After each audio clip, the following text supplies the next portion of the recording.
GBs virus సోకి మహిళ మృతి చెందడంతో జీబీఎస్ వైరస్ పై ప్రజలు భయాందోళనకు గురవుతున్నారు. కోవిడ్-19 కి జీబీఎస్ వైరస్ కు ఏమైనా సంబంధం ఉందా? జీబీఎస్ వైరస్ వచ్చిన వ్యక్తుల్లో ఎటువంటి లక్షణాలు కనిపిస్తాయి? ఏమేమి జాగ్రత్తలు తీసుకోవాలి? వైరస్ బారిన పడిన వారు ఏం టెస్టులు చేయించుకోవాలి అన్న దానిపై రాజమండ్రి ప్రభుత్వ హాస్పిటల్స్ డాక్టర్ విజయబాబుతో మా ప్రతినిధి చిరంజీవి ఫేస్ టు ఫేస్.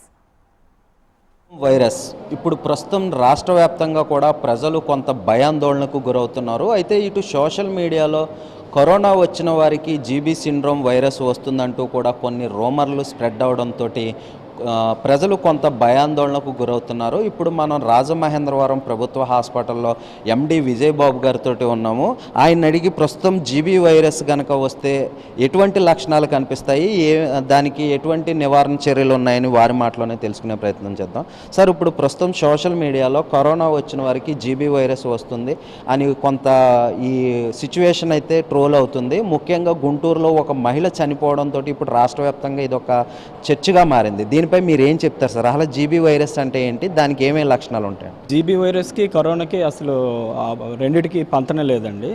ఇది ఆటో ఇమ్యూనో డిజార్డర్. అంటే కొంతమందికి జీబీ సిండ్రోమ్ ముందు ఏమవుతుందంటే ఒక 2-3 రోజుల ముందు దగ్గు రావడం కానీ లేదా విరోచనాలు అవడం కానీ ఇలాంటి సిమ్టమ్స్ కొన్ని మనకి కనబడతాయి. ఆ తర్వాత బాడీలో మనకి వీక్నెస్ అబ్జర్వ్ చేస్తాం అనమాట. వీక్నెస్ అంటే ముందు కాలుకి వస్తుంది, ఆ తర్వాత అలాగా అప్పర్ అంటే lower limbs followed by upper limbs అంటే ఎసెండింగ్ పెరాలసిస్ కింద నుంచి పైకి అలాగా వెళ్తుంటుంది. దీనివల్ల ఏంటంటే ఆయన మొదటి రోజు నడవలేకపోవడం, 2-3 రోజులకి మరీ వీక్నెస్ రావడం ఉంటుంది.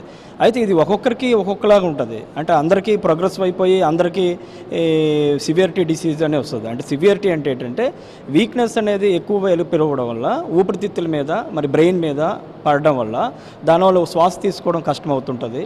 లేకపోతే బల్బార్ ప్యాల్సీ అంటే ఏమైనా నీరు తాగలేకపోవడం, అన్నం మింగలేకపోవడం ఇలాంటి చిహ్నాలు వస్తుంటాయి. కొంతమందికి ఈ డిసీజ్ ముఖ్యంగా 10-15 రోజుల్లో కూడా ప్రోగ్రెస్ అయిపోతుంటుంది. మనం యాక్టివ్గా ప్రోగ్రెస్ అవుతున్న డిసీజ్ని మనం ఎర్లీగా గుర్తుపట్టగలగాలి. ఎర్లీగా ఎలా గుర్తుపట్టగలమంటే వీక్నెస్ లోయర్ లింబ్ నుంచి అప్పర్ లింబ్ అంటే కింద కాలు నుంచి చేతులకి ఎన్ని రోజుల్లో ప్రోగ్రెస్ అవుతుంది, ఇంకా అదర్ సిమ్టమ్స్ ఏమైనా ఉన్నాయా, ఆయన మింగలేకపోతున్నాడా, కాలు లేపలేకపోతున్నాడా, ఇది పూర్తిగా పెరాలసిస్ని చేసేస్తుంది అనమాట మనిషి. దీనివల్ల మనం ఎర్లీగా గుర్తుపెడితే మనం దాన్ని ట్రీట్మెంట్ చేయొచ్చు. మీరు అడిగారు కరోనా వైరస్కి దీనికి ఎటువంటి సంబంధం లేదు. It is auto immuno disorder. అది నరాల మీద ముఖ్యంగా ఎఫెక్ట్ చూపిస్తుంది. ముఖ్యంగా మైలిన్ షీట్ మీద ఎక్కువ ఉపయోగపడుతుంది. దీన్ని డీమైలినేషన్ అంటారు. అందువల్ల నర్వ్ సిగ్నల్స్ సరిగ్గా వెళ్ళిపోవడం వల్ల ఇలా జరుగుతుంటుంది. ఇది రావడానికి ముఖ్య కారణం ఏంటంటారు? అంటే కొన్ని వ్యాధులకి మనం కలుషితమైన ఆహారం తీసుకోవడం, కలుషితమైన నీరు తాగడం ఇలాంటి వల్ల కొన్ని వ్యాధులు వస్తుంటాయి. ఈ జీబీ వైరస్ అనేది రావడానికి ప్రధాన కారణం దేని గురించి వస్తుందంటారు? పూర్తిగా స్టడీస్ మనం చెప్పలేము, కానీ కొన్ని స్టడీస్లో క్యాంపెలోబాక్టర్ జిజినే అనేది ఎక్కువ విరోచనాలు అయ్యాక ఈ విధంగా ఇది చూపిస్తుందని అన్నారు. అంటే మోస్ట్ కామన్ వైరల్ ఇన్ఫెక్షన్స్, చిన్న వైరల్ ఇన్ఫెక్షన్ కూడా కొంచెం మంచిగా ట్రీట్ చేసుకోవడము, విరోచనాలు ముఖ్యంగా లూజ్ మోషన్స్ అయ్యి ఒక 5 డేస్ తర్వాత కూడా ఇలాగ అవుతుంది. కాబట్టి ఇది మనం అంటువ్యాధి అని కానీ లేదా పట్టుకుంటే వచ్చేసింది కానీ లేదా నీరు తాగితే వచ్చేసింది అని కాదు. ఇది బాడీ మెకానిజము, బాడీ దీన్ని బట్టి ఉంటుంది. ఇది ఆటో ఇమ్యూనో డిజార్డర్ అంటే సెల్ఫ్ ఇమ్యూనిటీ లాంటిదనమాట.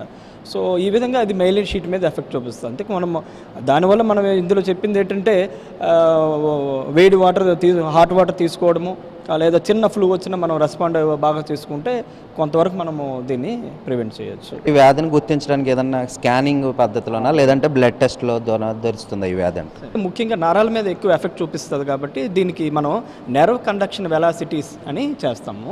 ఈ నెర్వ్ కండక్షన్ వెలాసిటీస్ టెస్ట్ చేయడం వల్ల నెర్వ్స్లో అవి డీమైలినేషన్ అయ్యాయా, లేకపోతే సెన్సరీ ఎఫెక్ట్ అయిందా, లేదా మోటార్ ఇన్వాల్వ్ అయిందా అనేది తెలుస్తుంది. అంటే కొంతమందికి ఏంటంటే ఒక్క వీక్నెస్తో పాటు కొన్నిసార్లు ఈ యొక్క తిమ్ముర్లు పట్టడం, కాళ్ళు ముందుగానే తిమ్ముర్లు పట్టినట్టుగా ఉండడం, లేదా మొద్దుబారినట్టుగా ఉండడం, నంబనెస్ ఉండడం ఇలాంటి చిహ్నాలు మనకి కనబడతాయి.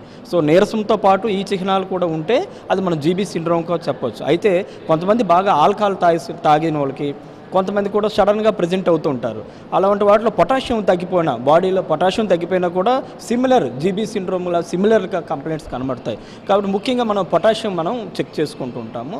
ఈ పొటాషియం కొంచెం లెవెల్స్ బాగుండనుకుంటే మనం డిఫరెన్షియల్ డయాగ్నోసిస్ అంటే జీబీ సిండ్రోము అది కాకపోతే ఇంకోటి ఏంటని రికవరీ మనం చేసుకోవాల్సి వస్తుంది. నెర్వ్ కండక్షన్ వెలాసిటీస్ దీనికి సంబంధించిన పరీక్ష.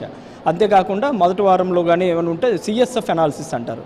అంటే సెరిబ్రో స్పైనల్ ఫ్లూయిడ్ అంటే లంబార్ పంచర్ ద్వారా నడుము ద్వారా ఒక సిఎస్ఎఫ్ సెర్బ్రోస్పైనల్ అంటే బ్రెయిన్కి సంబంధించిన ఫ్లూయిడ్ తీసి దాంట్లో మనం పరీక్ష చేయడం వల్ల కూడా మనం ఈ జీబీ సిండ్రోమ్ని ఎర్లీగా గుర్తించగలం. జీబీ వైరస్కి ఏమేమి మందులు అందుబాటులో ఉన్నాయి, ఏమేమి మెడిసిన్ ఇస్తారు మీరు? సివియరిటీ బట్టండి. కొన్ని జీబీ సిండ్రోమ్లు అసలు అంత సివియరిటీకి వెళ్ళవు, యూజువల్గా దే ఆర్ రికవర్, మామూలుగానే రికవర్ అయిపోతుంటాయి. కానీ కొన్ని జీబీ సిండ్రోమ్లు మాత్రం దే ఆర్ రెస్పిరేటరీ ఫెయిల్యూర్ వరకు వెళ్ళవలసి వస్తుంది, ఎక్స్ట్రీమ్ వీక్నెస్ వస్తుంది, వాళ్ళు నీరు తాగలేరు. అటువంటిప్పుడు మనం వెంటిలేటర్ సపోర్ట్ కూడా ఇవ్వాల్సి వస్తుంది.